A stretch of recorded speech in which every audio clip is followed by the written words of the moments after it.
पतीच्या मृत्यूनंतर मी माझ्या देवरासोबत एकटी राहत होते. गावकऱ्यांनी लावलेल्या आरोपांचे सत्य कळल्यावर सगळे रडून टाकले.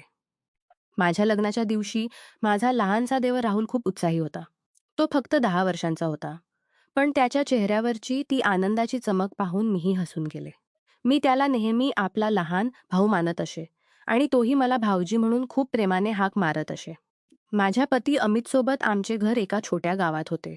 आम्ही शेती आणि छोट्या मोठ्या व्यवसायातून आपले जीवन जगत होतो. लग्नानंतरची पहिली काही वर्षे खूप सुखाची होती, पण एका दुर्घटनेने सगळे बदलून टाकले. माझ्या पतीच्या निधनाला आज जवळपास 1 महिना झाला होता. ते शेतात काम करत असताना अचानक हृदयविकाराचा झटका आला आणि ते आम्हाला कायमचे सोडून गेले. त्या दिवशी घरात सासू-सासरे नव्हते, कारण ते दुसऱ्या गावात राहत होते. नणंदही आपल्या सासरी गेली होती. घरात फक्त मी आणि राहुल होतो. राहुल आता 18 वर्षांचा झाला होता, पण तो अजूनही मुलासारखा निर्दोष आणि मदत करणारा होता. पतीच्या मृत्यूनंतर माझे जीवन अंधारात बुडून गेले होते. मी रात्री एकटी झोपायला घाबरत असे. त्यामुळे मी राहुलला माझ्यासोबत झोपायला सांगत असे.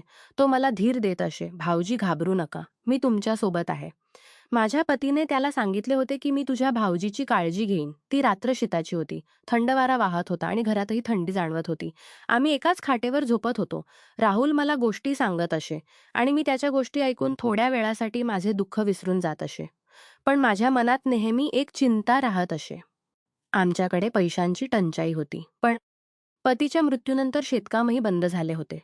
राहुलने शाळा सोडून छोटी कामे करायला सुरुवात केली होती. तो गावच्या बाजारात मजुरी करत असे आणि थोडे पैसे घेऊन येत असे. ते पाहून मला खूप वाईट वाटत असे.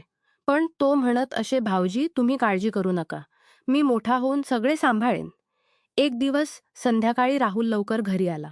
त्याच्या हातात काही फळे आणि दूध होते. तो म्हणाला, "भाऊजी आज मी गावच्या साहेबांच्या घरी काम केले आणि हे आणले आहे. तुम्ही आराम करा, मी जेवण बनवतो." मला आश्चर्य वाटले. इतक्या लहान वयात तो इतकी जबाबदारी घेत होता. रात्री जेवताना तो म्हणाला, "भाऊजी, आम्ही या घरात राहिलो तर चालेल, पण आपण काहीतरी व्यवसाय सुरू करायला हवा. मी विचार केला आहे की छोटी दुकान उघडूया." मी हसून म्हणाले, "राहुल, तू अजून लहान आहेस. आधी तुझे शिक्षण पूर्ण कर." पण त्याच्या डोळ्यात एक वेगळीच चमक होती. हळू दिवस गेला. राहुल रोज सकाळी लवकर उठून शेतात काम करत असे, मग बाजारात जात असे आणि संध्याकाळी काहीतरी नवीन शिकून येत असे. एक दिवस त्याला गावच्या एका वृद्ध शेतकऱ्याकडून छोट्या पाण्याच्या पंपाबद्दल माहिती मिळाली. तो घरी आणून दुरुस्त करायला लागला. मला वाटले की तो खरोखर मोठा होत चालला आहे. पण त्याच वेळी गावात काही अफवा पसरायला लागल्या. काही शेजाऱ्यांनी सांगितले, "एक विधवा आणि लहान देवर एकटे राहतात. हे काय बघायला मिळतंय?" ही गोष्ट ऐकून मला खूप दुःख झाले. मी राहुलला सांगत असे, "राहुल, लोकांच्या बोलण्यात जाऊ नकोस." तो हसून म्हणत असे, "भाऊजी, खऱ्या माणसाबद्दल लोक नेहमी चुकीचे बोलतात. आम्ही एकत्र राहिलो तरच आमचे घर चालेल." एक रात्र पाऊस पडत होता. घराच्या छतातून पाणी वाहत होते. राहुल दिवा घेऊन उठला आणि छप्पर दुरुस्त करण्याचा प्रयत्न केला, पण तो पडला आणि त्याच्या पायाला जखम झाली. मी त्याला उचलून आत आणले. तो दुःखी होऊन म्हणत होता, "भाऊजी, मी तुम्हाला त्रास देतोय." मी त्याच्या डोक्यावर हात फिरवत म्हणाले, "तू माझा लहान भाऊ आहेस. आपण एकमेकांना साथ द्यायची आहे." त्या रात्री आम्ही खूप गप्पा मारल्या. त्याने मला सांगितले की त्याचे स्वप्न आहे की आम्ही एक छोटी दुकान उघडू, ज्यात शेतीची अवजारे आणि बियाणे विकले जातील. त्याची गोष्ट ऐकून माझ्या मनात आशा जागृत झाली. पण दुसऱ्या दिवशी एक मोठी अडचण आली. आमच्या घराच्या मालकाने, जो आमचा शेजारी होता, भाडे वाढवण्याची मागणी केली. आमच्याकडे पैसे नव्हते. राहुल म्हणाला, "भाऊजी, तुम्ही चिंता करू नका. मी गावच्या बँकेत जाऊन विचारले आहे. आम्हाला कर्ज मिळू शकते, जर आम्ही काही हमी दिली तर." मला भीती वाटली. मी विचार करत होते की हा लहान मुलगा इतक्या मोठ्या गोष्टी कशा बोलतो. त्या रात्री तो लवकर झोपला. मी त्याच्या खोलीत गेले तर त्याच्या टेबलावर काही कागद होते. त्यात दुकानाची योजना आणि खर्चाची यादी होती. मला अभिमान वाटला पण चिंताही होती. हळूहळू अफवा वाढत गेल्या. गावचे काही लोक आमच्या घराजवळ येऊन गप्पा मारत असत. एक दिवस एक वृद्ध स्त्री मला म्हणाली, "बेटा, हा मुलगा तुझा देवर आहे, पण लोक चुकीचे बोलतात. तुला सावध राहायला हवे." हे ऐकून मला खूप राग आला. मी राहुलला सांगायला गेले की त्याने काहीतरी करायला हवे. त्याने शांतपणे सांगितले, "भाऊजी, वेळ येईल तेव्हा सगळे सिद्ध होईल. आम्ही खरे आहोत म्हणून भगवान आमची मदत करेल." एक रात्र अचानक घराच्या दारावर जोरदार ठोके पडले. माझे हृदय धडधडायला लागले. राहुल उठला आणि दार उघडले. बाहेर 3-4 माणसे उभी होती. ते आमचे शेजारी होते आणि रागावलेले होते. त्यांनी सांगितले, "हा मुलगा तुमच्या घरात राहून तुम्हाला हानी पोहोचवेल. तू विधवा आहेस, तुला इथून निघून जायला हवे." राहुल घाबरल्याशिवाय म्हणाला, "काका, आम्ही काहीही चुकीचे करत नाही. आम्ही मेहनत करून जगतो." पण त्यांनी त्याची गोष्ट मान्य केली नाही.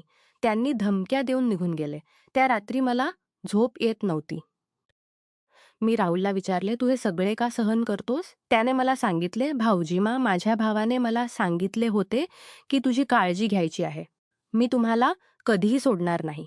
सकाळी राहुलने मला एक आश्चर्यकारक गोष्ट सांगितली. त्याने गावाबाहेर एका मोठ्या व्यापाऱ्याशी संपर्क साधला होता, जो शेतीची साधने विकत असे. तो व्यापारी त्याला मदत करण्यास तयार होता. आम्ही दोघे मिळून त्याच्याकडे गेलो. त्याने आम्हाला थोडे कर्ज आणि सामान दिले. पुढच्या काही दिवसांत आम्ही छोटी दुकान सुरू केली. राहुल रोज लवकर उठून दुकान स्वच्छ करत असे, ग्राहकांशी बोलत असे. मलाही हळूहळू दुकानात मदत करण्याची सवय झाली. हळूहळू आमची कमाई वाढायला लागली. पण त्याचवेळी एक मोठी समस्या उभी राहिली. आमच्या एका जुना वैर असलेल्या शेजाऱ्याने आमच्या दुकानावर खोटा खटला दाखल केला. त्याने सांगितले की आम्ही त्याच्या जमिनीवर परवानगीशिवाय बांधकाम केले आहे. आम्हाला न्यायालयात बोलावण्यात आले. मला खूप भीती वाटली. राहुल म्हणाला, "भाऊजी, तुम्ही घरी राहा. मी ही गोष्ट सांभाळतो." तो न्यायालयात गेला. तेथे त्याने सर्व कागदपत्रे आणि पुरावे सादर केले. त्याची बाजू ऐकून न्यायाधीशही प्रभावित झाले. पण विरोधी पक्षाने खोटे साक्षीदार उभे केले. राहुलने गावच्या वृद्धांना साक्षीदार म्हणून बोलावले. त्यांनी खरी गोष्ट सांगितली. शेवटी खटला आमच्या बाजूने निकालला. जेव्हा राहुल घरी आला, तेव्हा त्याच्या चेहऱ्यावर आनंद दिसत होता. तो म्हणाला, "भाऊजी, सत्य नेहमी जिंकते." या घटनेनंतर गावकऱ्यांचा दृष्टिकोन पूर्णपणे बदलला. या घटनेनंतर गावकऱ्यांचा दृष्टिकोन पूर्णपणे बदलला. राहुलची दुकान चांगल्या प्रकारे चालू लागली. त्याने मला शिकवायलाही सुरुवात केली. मी घरकाम आणि दुकान दोन्ही सांभाळत असे. आम्ही एकत्र नवीन घर बांधण्याचा विचार करू लागलो. एक दिवस राहुल मला म्हणाला, "भाऊजी, तुम्ही माझ्या आईसारखे आहात. तुमच्याशिवाय मी काहीच नसतो." त्याची ही गोष्ट ऐकून माझ्या डोळ्यात अश्रू आले. पण एकदा पुन्हा एक अडचण आली. राहुलला ताप आला आणि तो आजारी पडला. मी रात्रंदिवस त्याची सेवा केली.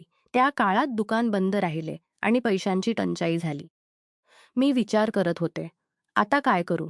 पण जे गावकरी आधी आमची निंदा करत होते, ते जणू मदतीला धावून आले. त्यांनी दुकान सांभाळले आणि आम्हाला खाण्यासाठी सामानही पाठवले. हे पाहून मला समजले की चांगल्या कामाचे फळ नेहमी मिळते. राहुल बरा झाल्यावर आम्ही नव्या जोमाने कामाला लागलो. त्याने एक छोटा कारखाना सुरू करण्याचा विचार केला, ज्यात गावच्या लोकांना रोजगार मिळेल. आम्ही दोघे मिळून त्यात यशस्वी झालो. वर्षे गेली. राहुल मोठा झाला आणि त्याने आपल्या सर्व जबाबदाऱ्या पार पाडल्या. त्याने माझी काळजी घेतली आणि मला कधीही एकटेपणाची जाणीव होऊ दिली नाही. आज जेव्हा मी मागे वळून पाहते, तेव्हा मला समजते की जीवनात अडचणी येतातच. पण जर आपण विश्वास आणि मेहनतीने पुढे गेलो, तर प्रत्येक समस्येवर उपाय सापडतो. राहुलने मला शिकवले की कुटुंबाचे नाते सर्वात मजबूत असते. लोकांच्या गप्पांमध्ये न पडता सत्याचा मार्ग स्वीकारून आणि एकमेकांना साथ देऊनच खरी प्रगती होते. आमची गोष्ट याचाच पुरावा आहे की विधवा असूनही एक स्त्री मेहनत आणि साथीदारित्वाने आपले जीवन सुंदर बनवू शकते. राहुल आजही मला भाऊजी म्हणूनच बोलावतो आणि आम्ही एकत्र हसतो. आमचे घर आता सुखाने भरले आहे आणि गावकरी आम्हाला आदर देतात. ही गोष्ट तुम्हाला आठवण करून देते की जीवनातील कोणतीही अडचण कायमची नसते. विश्वास, मेहनत आणि प्रेमाने सर्व काही जिंकता येते.